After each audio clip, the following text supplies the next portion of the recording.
ठाकुर श्री श्री अभिराम परमहंस देवकर श्री श्रीचरण तले अनंत कोटि बार साष्टांग दंड प्रणाम।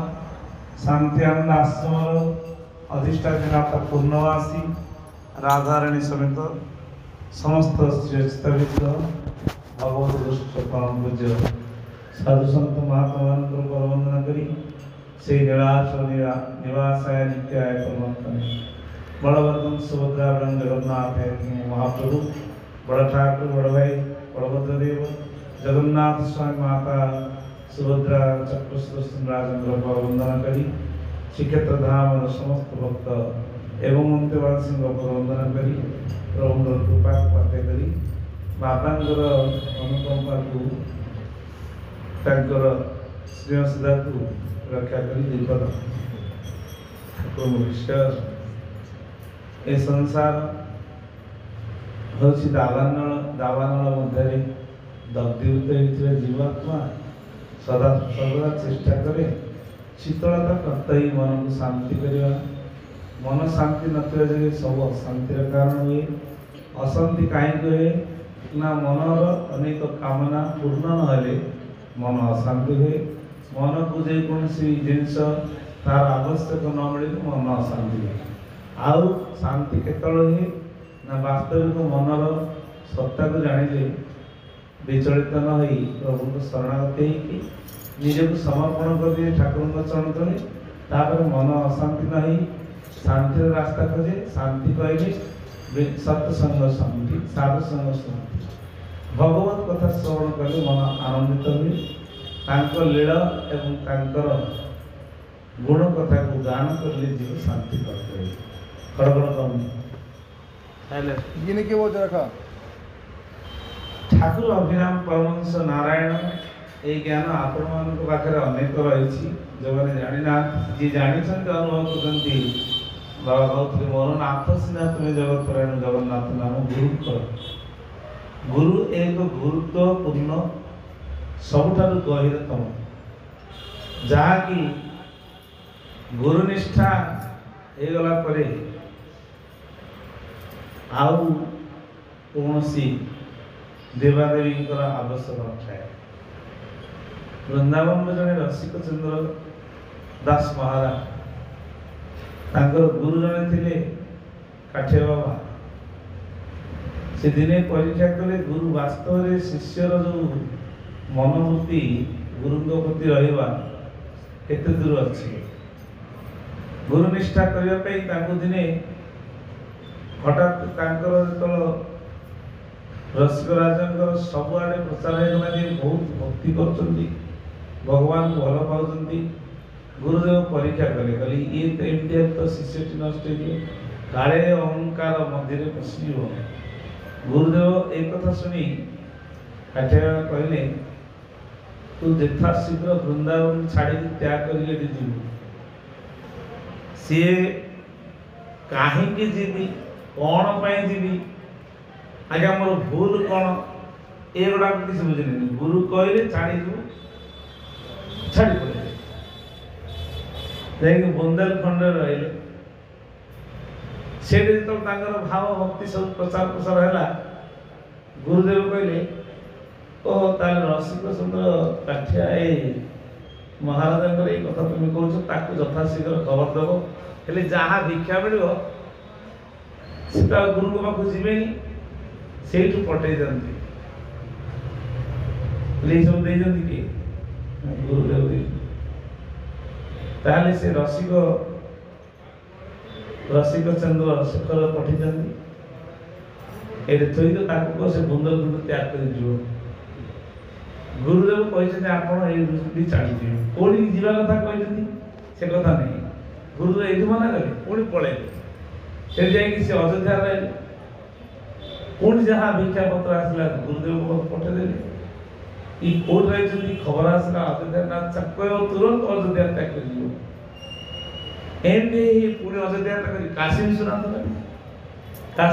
मध्य आसला जहाँ कले से असती गोटे तुरंत त्याग कर गुरु शिष्य कौन कहना गुरु जानीगला तुरंत त्याग कर काशीनाथ छाड़ी ଏଠୁ ଆଉ ତାଙ୍କର ପାଖରେ ଥିଲେ ପାର୍ଶ୍ୱଦ ମୁଣ୍ଡକାରୀ ମହାରାଜ ଆପଣ ଯୋଉଠି ପଟେ ତାଙ୍କ ଶିକ୍ଷା ତଡ଼ି ଦେଉଛନ୍ତି ସେ ପଟେ ଭାରି କଷ୍ଟ ଲାଗୁଛି। ସେ ପୁଣି ତାଙ୍କୁ କହିବ ଖାଲି ପାଦରେ ଯିବ, ଚାଲି ଚାଲି ଯିବ, କୌଣସି ମତରେ ମଧ୍ୟ ଗାଡ଼ି ଯାନବାହନ ଯିବନି। ସେ କେତେ ଦିନ ଲାଗୁଛି ଗୋଟେ ତୀର୍ଥ ସ୍ଥାନରେ ରହିଲେ। କେତେଟା ତୀର୍ଥ କରିଲା ପରେ ତାଙ୍କ ଦେହରେ ଆଉ ବଳ ନାହିଁ। ଶୀଘ୍ର କହିବ ବୃନ୍ଦାବନ ଆସେ। ବୃନ୍ଦାବନ ଆସିଲେ ଆସିକି ଗୁରୁଦେବଙ୍କ କହିବ ନିଧିବନ ରହିବ, ଏଠିକି ଆସିବନି, ମୋ ମୁହଁ ଦେଖିବନି, ମୁଁ ତାକୁ ମୁହଁ ଦେଖିବନି। ସେଇଠି ମୋତେ ଗୁରୁଦେବ ଯାହା କହିଛନ୍ତି ସେ ଖାଲି ମନ୍ତ୍ର ପଢ଼ୁ ଗୁରୁ ବାକ୍ୟ କିଛି କାହିଁକି ପଠେଇଲେ କ'ଣ ପାଇଁ ଯିବି ତାର ଉତ୍ତର କିଛି ନଥିଲା।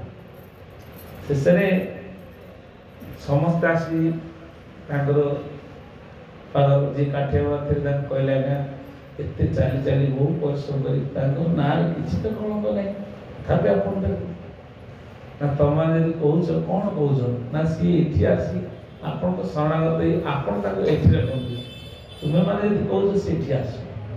ପୁଣି ଆସିଲେ ଯାଇ କହିଦିଅ ରସିକ ଚନ୍ଦ୍ର ଶେଖରକୁ ତାଙ୍କ ଗୁରୁଦେବ ଡାକୁଛନ୍ତି। ଯେମିତି ଆସିଲେ ଗୁରୁଦେବଙ୍କୁ ସାଷ୍ଟାଙ୍ଗ ପ୍ରଣାମ ହେଲେ।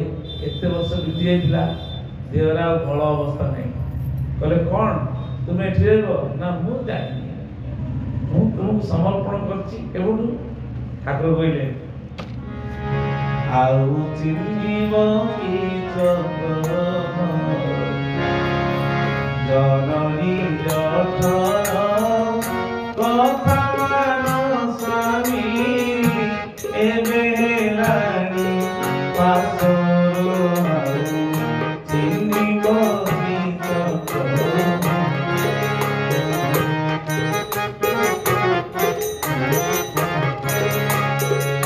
ଜନନୀ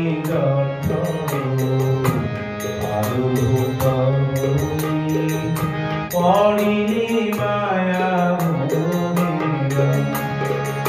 পানি মোর স্বামী খোঁজিলা বেড়ু মাতানি দেলা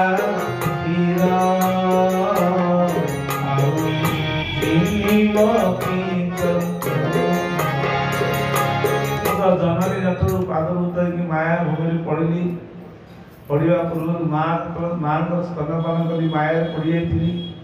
ଯେଉଁଦିନ ସେଇ ପିତାମାତାଙ୍କ କୃପାରୁ ଆପଣଙ୍କୁ ଜାଣିଲି, ସବୁ ସମର୍ପଣ ଶ୍ରୀଚରଣ ତଳେ କଲି। ଆଉ ମୋର ଯିବାର ନାହିଁ, ଆପଣଙ୍କ ଖାଲି ଆଦେଶ ପାଳନ କରିବା।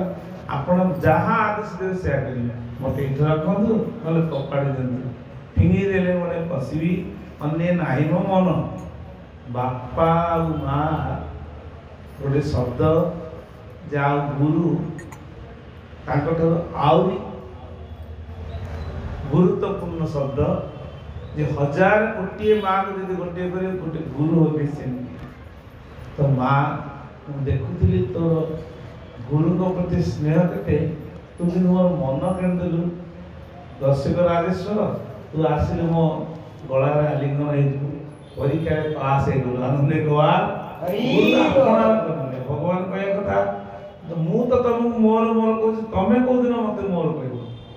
ତମେ ଯୋଉଦିନ ମତେ ମୋର କହିବ ମୁଁ ସେଦିନ ଏ ଜଗତରେ ବି ମୁଁ ମଣିଷ ବୋଲି ଗୋଟେ ଲାଇନ୍ ଦେବି। ଆଉ ସେଇଦିନ ଗୁରୁଦେବ ଠାକୁର ମାତା ଗୁରୁ କଲେ, ପିତା ଗୁରୁ କଲେ, ବିଦ୍ୟା ଗୁରୁ, କର୍ଣ୍ଣ ଗୁରୁ, এই 4ଟି ଯାକ ଗୁରୁ। ଯେମିତି ଠାକୁର କୋଇଲି ଶିକ୍ଷା ଲେଖିଛନ୍ତି, ନଦୀ ସମୁଦ୍ର ନ୍ୟାୟ ଦେଇ ବୁଝାଇଲି ତୁମକୁ। ଗାଁ ମଝିରେ କିଏ ଜୀବନରେ ତାର ପାଣି ଢେଙ୍କିଆ କଳରେ ପାଣି ପିଉଥିଲା, କୌଣସି ମତରେ ଗାଁରେ ପ୍ରୟାସ କରିକି ଗୋଟେ କୂଅ ପଡ଼ିଲେ। ଯେଉଁମାନେ ବୁଜୁର୍ଗ ଲୋକ ବୟସ୍କ ଲୋକ ଜାଣିଲେ ଯେ ଆମର ଗାଁର କୂଅ, ତାଠୁ ସନ୍ତାନ ମାନେ ଯଦି ଆସିଲେ କହିଲେ ଏଇଠି ତ ପାଣି ହେଉଛି, ସେଇଟା କ'ଣ ପାଇଁ ରଖା ହେଇଛି? ବାପା ମା ତ କହିଲେ ଏଇଟା କୂଅ, ଏଇଟା କୂପ, ଆଉ ଅଧିକ ପାଣି ଦେଲେ ଏଇଥିପାଇଁ କରାହେଇଛି, ନନ୍ଦ ପକେଇ କରାହଉ କି ଯାହା ହଉ। ଆଉ କିଛି ବାଟ ଗଲା ପରେ କହିଲେ ଆଜ୍ଞା ଆଉ ଗୋଟେ ଗାଁ ଲୋକ ଦେଖିନାହାନ୍ତି, ବଡ଼ ଆକାର କଲେ, ପୁଷ୍କରଣୀ ତିଆରି କଲେ। ଇଏ କ'ଣ ନା ପାଣି ରହିବା ପାଇଁ ଗୋଟେ ଏଇଟା ତଳ ବନ୍ଧ କୁହାଯାଏ, ପୋଖରୀ ପାଳ। ଆଉ କିଛି ଦେଖିନଥିଲି, ନଦୀ ଦେଖିଲେ। କିନ୍ତୁ ଏଇ କୂପ ଆଉ ପୁଷ୍କରଣୀ ନଦୀ ଦେଖିଲା ପରେ ସେ ଭାବିଲେ ଆଉ କିଛି ବଡ଼ ନାହିଁ। आउ किसी बाट गला देखला से गाँव नदी ना यहाँ कौन ना समुद्र एवं ठाकुर कहले ही समुद्र अंत नहीं आ भर हजार हजार नदी बसले पड़े मिसिले बढ़वार नहीं कि आठू हजार हजार नदी बाहर चिड़िबार नहीं ये कौन ना ये समुद्र सद्गुरु होते समुद्र समुद्र को गला पर आउ तार किसी मिठा अंश न थाए से दिन गुरु कृपा करी समस्त गुरु माध्यम जगत गुरु माध्यम प्राण पवन रूप भगवान ये घटर खेलुंट तो आ भ्रम है ना जगत विश्वास अटई मूल मूल के अटई विश्वास